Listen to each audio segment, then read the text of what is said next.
Assalamualaikum warahmatullahi wabarakatuh. Perkenalkan, saya Atika Rima Putri dengan NIM G1E124055. Di sini saya akan menjelaskan beberapa rangkuman materi dari farmasi bahari. Baik, di sini ada beberapa rangkuman materi farmasi bahari. Yang pertama itu materi metode penemuan obat, yang dimana farmasi bahari merupakan cabang ilmu yang mempelajari pemanfaatan sumber daya laut, terutama biota laut sebagai sumber bahan aktif untuk mencegah, mendiagnosis, terapi penyakit, dan sebagai produk kesehatan dan kosmetik. Sumber alam dalam penemuan obat itu ada 3. Yang pertama, mikroorganisme yang memiliki potensi besar untuk obat. Ada tumbuhan laut yang menyediakan senyawa bioaktif yang berharga. Selanjutnya ada invertebrata yang menghasilkan senyawa obat yang unik. Adapun keunggulan senyawa laut yaitu karena struktur kimianya unik, aktivitas biologisnya tinggi, dan potensi anti kanker, antibiotik, dan analgesik.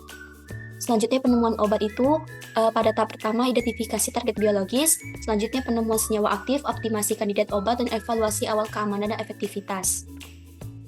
Metode penemuan obat ada 4. Yang pertama pendekatan empiris, yaitu berdasarkan pengalaman dan pengamatan langsung. Yang kedua screening senyawa alam, merupakan tahapan awal atau uji awal dari senyawa. Selanjutnya regional drug design, yang merupakan penemuan obat berbasis pemahaman struktur dan mekanisme. Selanjutnya bioteknologi, yaitu berdasarkan teknologi. Ada risiko kegagalannya berupa efikasi tidak memadai, efek samping, masalah farmakokinetik, dan kendala ekonomi.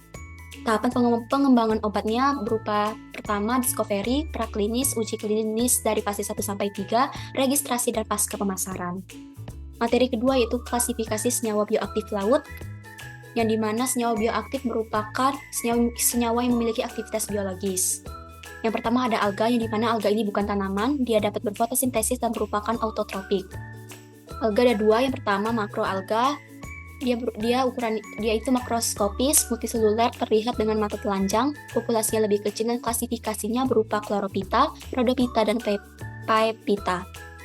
Yang kedua ada mikroalga, dia mikroskopis, uniseluler, hanya terlihat di bawah mikroskop, populasinya lebih besar, klasifikasinya berupa cyanophyta, pyrophyta, rhizophyta, dan chlorophyta. Metabolit sekunder dari alga ini berupa pigmen, senyawa fenolik, polisakarida sulfat, terpenoid, dan steroid laut, serta alkaloid laut. Selanjutnya ada jamur laut yang merupakan kelompok fungi yang hidup dan beradaptasi di lingkungan laut. Ciri-cirinya tidak memiliki klorofil, bersifat heterotrof, mampu hidup pada salinitas tinggi, tahan terhadap kondisi ekstrim, klasifikasi berupa poliketida, alkaloid, terpenoid, peptida, dan peptida siklik.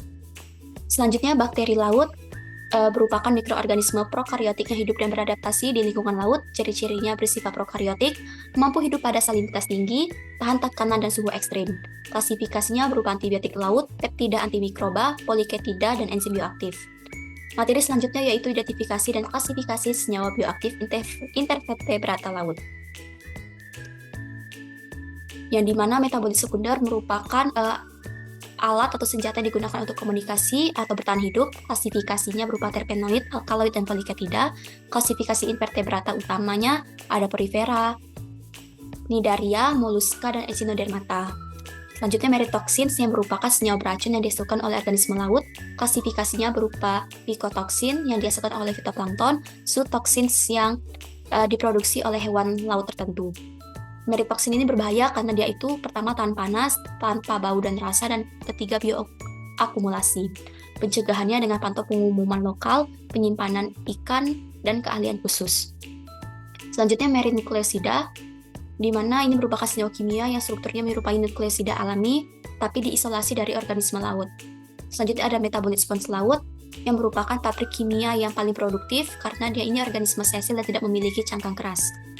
Materi selanjutnya yaitu biosintesis alga. Yang pertama ada jalur non-mevalonat, yang dimana jalur ini digunakan oleh alga, bakteri, dan plastida tanaman untuk memproduksi unit penyusun terpenoid. Selanjutnya biosintesis melalui jalur sikimat. Pertama yaitu PEP ditambah E4 sikimat menghasilkan fenilalanin dan polifenol.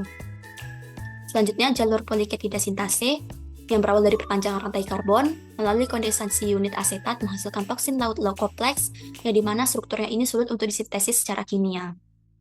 Materi selanjutnya yaitu eksplorasi dan isolasi bahan alam laut, yang dimana berpotensi karena struktur kimianya kompleks, bioaktivitasnya tinggi, dan berpotensi sebagai pengembangan obat baru. Alur kerjanya yaitu pertama ada sampling, ekstraksi, fraksinasi, isolasi, dan uji aktivitas. Tantangannya tersendiri yaitu dari kadar garam yang tinggi, kadar air, dan konsentrasi rendahnya. Adapun teknik ekstraksi 1 konvensional, yaitu dia itu sederhana dan biaya rendah, cocok untuk senyawa termolabil, membutuhkan pelarut besar dan waktunya cukup lama. Sedangkan teknik ekstraksi 2, waktunya jauh lebih singkat, ekstraksi lebih tinggi, konsumsi pelarutnya sedikit, dan meningkatkan penetrasi pelarut. Selanjutnya vaksinasi umum. Yang pertama ada metode partisi cair-cair dan VLC.